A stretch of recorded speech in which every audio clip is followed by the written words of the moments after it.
उत्तम कुल पुलस्ति कर नाती, पूजे हो शिव बिरंचि बहु भांति, वर पायो कीन्हेउ बहु काजा, जीते हो लोकपाल सब राजा। गोस्वामी तुलसीदास जी द्वारा कृत रामचरितमानस में लंकापति रावण का वर्णन कुछ इस प्रकार किया गया है। उत्तम कुल पुलस्त्य करनाती, यानी ऋषि पुलस्त के उत्तम कुल में जिन्होंने जन्म लिया। पूजे शिव बिरंचि बहु भांति, यानी भगवान शिव के परम भक्त, ब्रह्मादि देव को पूजने वाले।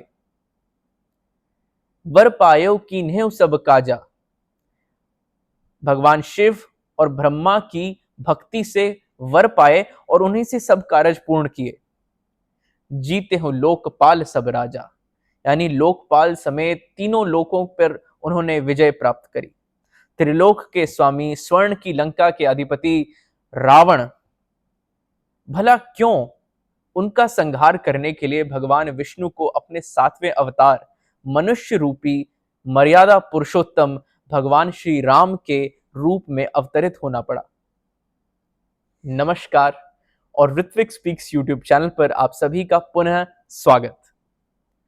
आज की इस वीडियो में हम जानेंगे the origin of Ravan, Ravan की जन्म कथा, उनके कुल के बारे में, उनकी शक्तियों के बारे में, सभी प्रकार से समस्त जानकारी आज मैं आपके साथ साझा करूंगा। वो इसलिए क्योंकि विजयदशमी का, दशहरे का त्योहार बस आने ही वाला है और बाल्यपन से ही हम सभी को यह पता है कि दशहरे का त्योहार जो है वह बुराई पर अच्छाई की विजय, असत्य पर सत्य की विजय का प्रतीक है। और सत्य रूपी भगवान श्री राम हम सभी के अंदर और भारतवर्ष की रोम रोम में अंकित हैं, हमारी आत्मा है। हमें यह पता है कि मर्यादा पुरुषोत्तम उन्हें क्यों कहा जाता है और सत्य रूपी वे क्यों हैं। परंतु क्या हमें यह पता है कि जिनका संहार करने के लिए भगवान श्री राम ने धरती पर अवतार लिया, वह रावण दरअसल कितना विद्वान और कितना कुलीन था, परंतु अभिमानवश और अपने अहंकार से उसने अपना जो नाश किया।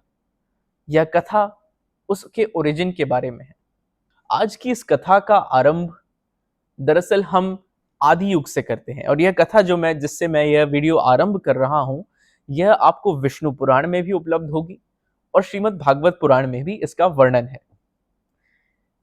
वैकुंठ धाम में जहां भगवान विष्णु, भगवान नारायण का वास है, वहां पर उनके 2 द्वारपाल हैं और इन दोनों द्वारपालों का नाम था जय और विजय। जय और विजय भगवान नारायण की सेवा करते थे और एक बार भगवान नारायण के दर्शन करने वैकुंठ धाम में 4 सनत कुमार आए। ये सनत कुमार ब्रह्म ऋषि थे, ब्रह्मा के अंश से उन्होंने जन्म लिया था, परंतु उनके तेज, उनके तपस्वी होने के कारण और ब्रह्मचर्य का पालन करने के कारण उनका जो मुखमंडल था और उनके शरीर की जो बनावट थी वह बाल्य अवस्था जैसी थी। तो इन दोनों द्वारपालों जय और विजय ने उन सनत कुमारों को अंदर जाने से रोक दिया और कहा कि भाई, बच्चों के जाने की जगह थोड़ी ना है। थोड़ा खिसियाकर, थोड़ा सा हास्यप्रद होकर उन्होंने इस बात को कहा। परंतु इस पर चारों सनत कुमार जो हैं वो क्रोधित हुए और क्रोधित होने पर उन्होंने जय और विजय को ऐसा भयंकर श्राप दिया कि जाओ, तुम दोनों को वैकुंठ धाम में कभी जगह ना मिले और हर बार तुम धरती पर ही अवतरित होते रहो, हर जन्म में। जय और विजय घबरा गए। उन्होंने इस पीड़ा में भगवान नारायण को पुकारा और भगवान नारायण उनके सामने प्रकट हुए।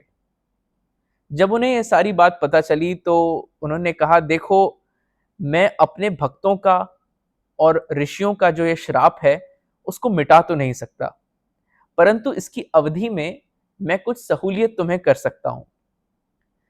तो उन्होंने जय और विजय के सामने 2 विकल्प रखे। पहला विकल्प ये कि तुम्हें चिरकाल तक नहीं, परंतु 7 बार धरती पर मनुष्य रूप में अवतरित होना होगा और 7 बार तुम मेरे परम भक्त रहोगे और 8वीं बार तुम वापस वैकुंठ धाम मेरे पास जैसे अभी द्वारपाल हो वैसे ही रहोगे। दूसरा विकल्प ये कि तुम धरती पर केवल 3 बार अवतार लोगे और तीनों बार मेरे परम शत्रु के रूप में हमेशा मेरे खिलाफ ही रहोगे, और तीनों बार मैं ही धरती पर आकर तुम्हारा संहार करूंगा, और चौथी बार एक तुम वापस मेरे साथ वैकुंठ धाम में रहोगे।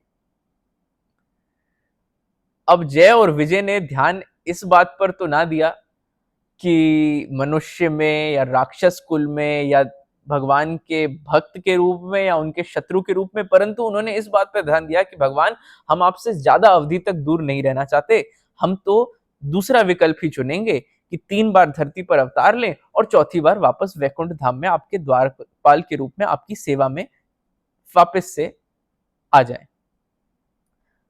अब हुआ यूं कि सतयुग में जय और विजय ने जो अवतार लिया वो था हिरण्याक्ष और हिरण्यकश्यप के रूप में। हिरण्याक्ष का वध करने के लिए भगवान ने वराह अवतार लिया और हिरण्यकश्यप का वध करने के लिए भगवान ने नरसिंह अवतार लिया। त्रेता युग में जय और विजय बने रावण और कुंभकर्ण। रावण की कथा इस वीडियो में मैं आपसे साझा कर ही रहा हूं, और दोनों का संहार, रावण और कुंभकर्ण का संहार करने के लिए मनुष्य रूपी मर्यादा पुरुषोत्तम भगवान श्री राम के रूप में भगवान विष्णु अवतरित हुए। और द्वापर युग में भगवान श्री कृष्ण के रूप में जय और विजय का संहार किया शिशुपाल और दंतावक्र के रूप में। तो आज हमारी यह कथा आरंभ होती है ऋषि पुलस्त से।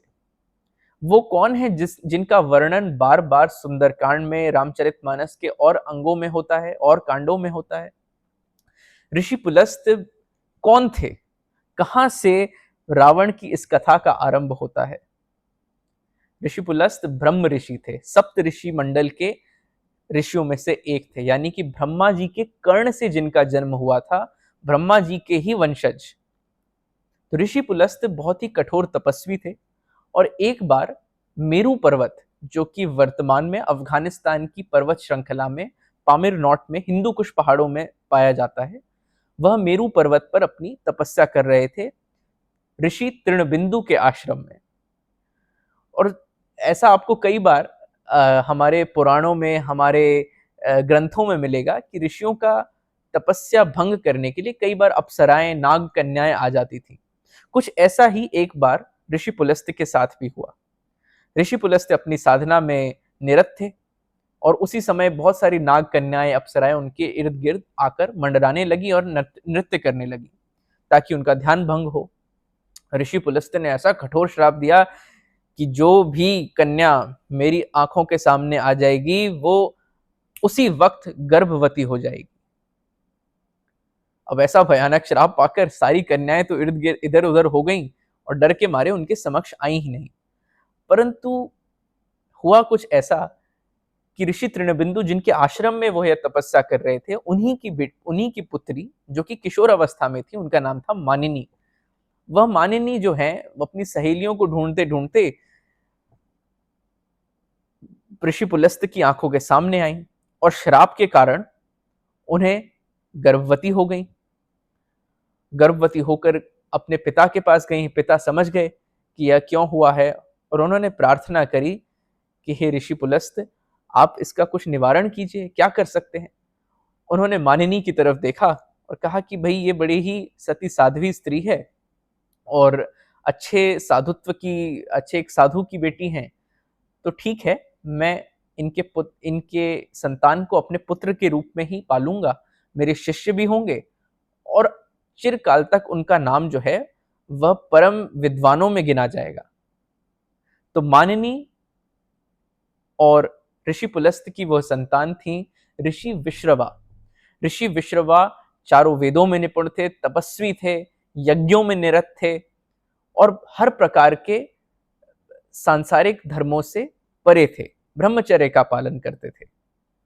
परंतु एक बार उनकी तपस्या से प्रसन्न होकर ऋषि भारद्वाज उनकी कुटिया में गए, और उन्होंने कहा कि हे ऋषिवर, विश्रवा ऋषि से कहा कि मेरी एक पुत्री है इलाविदा, और उनका विवाह मैं आपके साथ करना चाहता हूं, क्योंकि मुझे यह ज्ञात है कि आपकी जो भी संतान होगी वह इस संसार को और अलग गति प्रदान करेगी और जिससे पूरे संसार का, पूरे ब्रह्मांड का भला होगा। तो मैं चाहता हूँ मुझ पर कृपा करें और अपनी पुत्री का विवाह मैं आपसे करवाना चाहता हूँ। ऋषि विश्रवा माने और ऋषि विश्रवा और इलाविदा के पुत्र हुए वैश्रावण, जिन्हें हम जानते हैं कुबेर के नाम से। ये कुबेर वही हैं जो धन के देवता हैं और जिन्हें भगवान शिव ने और भगवान ब्रह्मा ने प्रसन्न होकर लंका का अधिपति बनाया था। और दरअसल ये स्वर्ण की लंका जो है वो कुबेर की लंका के नाम से जानी जाती थी। अब हुआ ये कि उस वक्त धरती पर राक्षस कुल में एक सुमाली नाम का राक्षस रहता था, जिसकी आंख इस सोने की लंका पर थी और वह चाहता था कि कुबेर से किसी प्रकार इसको छीना जाए, ताकि ये स्वर्ण की लंका जिसमें हीरे जवाहरात, और राक्षस तो हमेशा भौतिक पदार्थों के और भौतिक सुखों के आसक्त होते हैं। तो उन्होंने अपनी पुत्री कैकसी को ऋषि विश्रवा के आश्रम में भेजा और उनसे कहा कि भाई किसी भी विधि से आप जो हैं इनसे संतान प्राप्त कर लें। तो कैकसी जो है वो भगवान जो ऋषि विश्रवा के आश्रम में गई और ऋषि विश्रवा से उन्होंने दंडवत प्रणाम किया और उन्होंने ये बात उनके समक्ष रखी। तो ऋषि विश्रवा प्रसन्न तो हुए, पर उन्होंने उनको चेताया और कहा कि देखिए, आप राक्षस कुल की हैं, मैं कुछ भी कर लूं, कितने भी जतन कर लूं, हमारी जो संतान होगी वह हमेशा राक्षस प्रवृत्ति की ही होगी।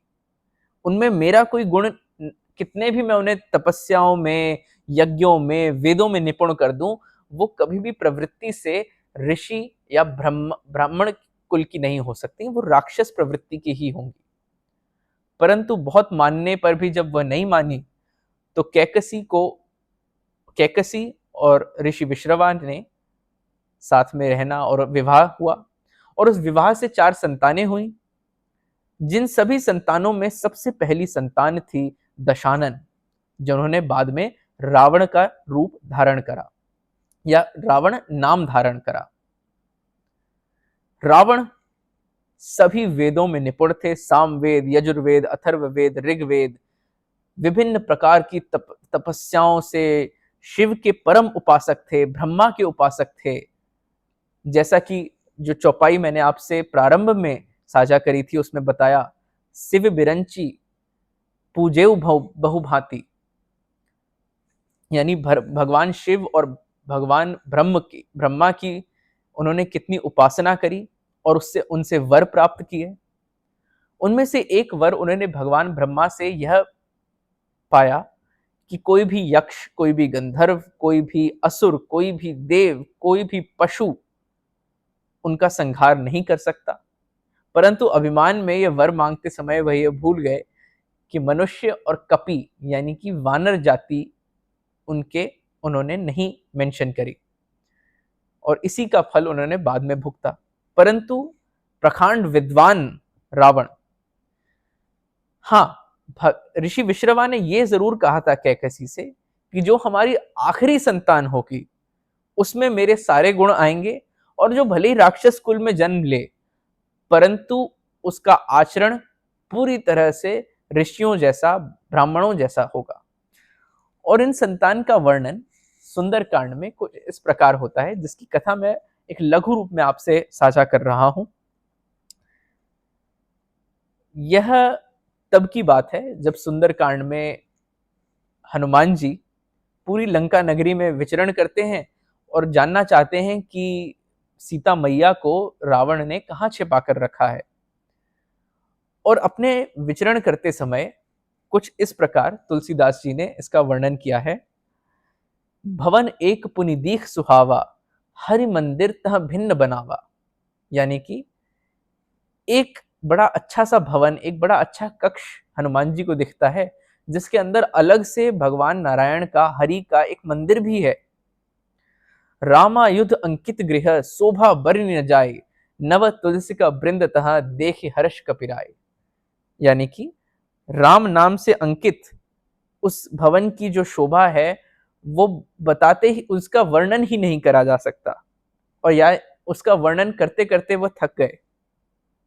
नव तुलसी का वृंद तह देखी हर्ष कपिराय, जहाँ पे नए नए तुलसी के वृक्ष जो हैं वह उत्पन्न हो रहे हैं, वही लगे हुए हैं। और इसको देखकर हनुमान जी बड़े हर्ष में आए और फिर वो सोचते हैं, लंका निश्चर निकर निवासा, यहाँ कहाँ सज्जन कर बासा। लंका तो एक निशाचरों की, असुरों की नगरी है, यहाँ कोई सज्जन पुरुष कैसे रह सकता है। मन महु तरक करें कपिलागा, ते ही समय विभीषण उजागा। जब ये सब अपने मन में हनुमान जी सोच रहे थे, उसी समय विभीषण जी उस ग्रह में, उस भवन में जाग रहे थे और राम नाम का नाम संकीर्तन कर रहे थे।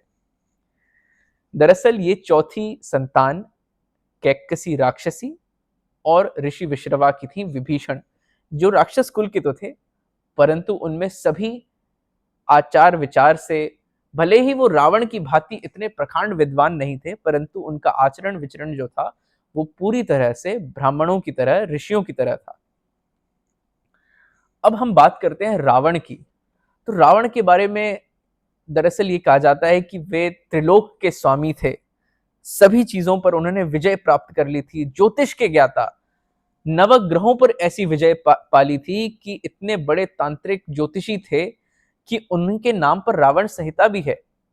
और अपने पुत्र इंद्रजीत के जन्म पर नक्षत्रों की और सबके ज्ञाता होते हुए उन्होंने सभी नवग्रहों को फोर्स किया कि वह अपने पुत्र के जन्म के समय एकादश भाव में रहें। एकादश भाव, जो लोग ज्योतिष के ज्ञाता हैं या जो जिज्ञासा रखते हैं वो जानते हैं कि यह लाभ का, विजय का भाव होता है। और एकादश भाव में यह सभी ग्रह जो है एक एक करके सम्मिलित हुए और शनिदेव जो कि कर्म फल दाता हैं, उन्होंने थोड़ी सी विलंब करी और उस विलंब के कारण इंद्रजीत के पास वह सभी नवग्रह थे तो सही एकादश भाव में, परंतु एक नक्षत्र से और कुछ डिग्री से शनिदेव की कृपा से वह चूक गए। तो इस पर रावण इतने क्रोधित हुए कि उन्होंने दुत्कार कर शनिदेव को लात मारी और उनके ऊपर अपना आसन स्थापित कर दिया। तो जब हनुमान जी सुंदरकांड के इन इवेंट्स के दौरान जब वह रावण के समक्ष होते हैं, तो जब चौंक कर रावण एकदम अपने आसन गद्दी से उठता है, तब जाकर शनिदेव जो हैं वह वापस ब्रह्मांड में, सौरमंडल में स्थापित हो पाते हैं और रावण के इस बंधन से मुक्त होते हैं। तो देखिए यह कैसा प्रकांड विद्वान ऋषि पुलस्त, ऋषि विश्रवा की संतान, परंतु अपने अभिमान के कारण और अपने आचरण के कारण उन्हें यह भयानक रूप से हम जानते हैं। अहंकार और अभिमान इतने बड़े विद्वान और इतने बड़े त्रिलोक के स्वामी परम शिव भक्त को भी नहीं छोड़ पाया। तो इस दशहरे, इस विजयदशमी पर एक बार फिर हमें यह स्मरण करना चाहिए कि अभिमान ही हमारा सबसे बड़ा शत्रु है। हमें कितना भी ज्ञान हो, कितना भी ज्ञान हम अर्जित कर लें, हमें हमेशा भगवान के समक्ष नतमस्तक होना चाहिए और अपने मन में कृतज्ञता का भाव हमेशा होना चाहिए। यही फर्क था रावण और भगवान श्री राम में। और जैसा कि भगवान विष्णु ने कहा ही है श्रीमद् भगवद गीता में, भगवान श्री कृष्ण ने अर्जुन को कहा था, यदा यदा हि धर्मस्य ग्लानिर्भवति भारतः अभ्युत्थानम अधर्मस्य तदात्मानं सृजाम्यहम् परित्राणाय साधूनां विनाशाय च दुष्कृतां धर्म संस्थापनार्थाय संभवामि युगे युगे। अर्थात जब जब भी धरती पर अंधकार का साया, अधर्म का साया मंडराता है, तब तब मैं धरती पर अवतार लेता हूं, साधुओं का त्राण करने के लिए और दुष्टों का विनाश करने के लिए युगों युगों तक मैं जन्म लेता रहूंगा। कुछ इसी प्रकार श्री राम भगवान विष्णु के 7वें अवतार थे और उन्होंने इस त्रिलोक विजेता स्वर्ण लंका, जो सोने की नगरी थी, अपने भाई कुबेर को वहां से हटा दिया। ऐसे लंकापति रावण का संहार करने के लिए भगवान विष्णु ने श्री राम का अवतार लिया। तो इस दशहरे की आपको मैं शुभकामनाएं देता हूं। हमेशा यह स्मरण करें कि क्यों और अपने बालकों को अनुजों को ज़रूर यह सीख दें कि वो इस बारे में जानें कि क्यों इस त्योहार को, इस पर्व को असत्य पर सत्य की विजय का प्रतीक माना जाता है। जय जय श्री रघुपति राघव राजा राम। जय जय सिया राम। आशा करता हूं कि यह वीडियो आपको पसंद आई होगी, और यदि आई तो ऋत्विक स्पीक्स यूट्यूब चैनल पर कमेंट करें, उसे सब्सक्राइब करें और इस वीडियो को लाइक करना ना भूलें, और अपने मित्रों के साथ, मित्रगणों के साथ साझा जरूर करें। धन्यवाद।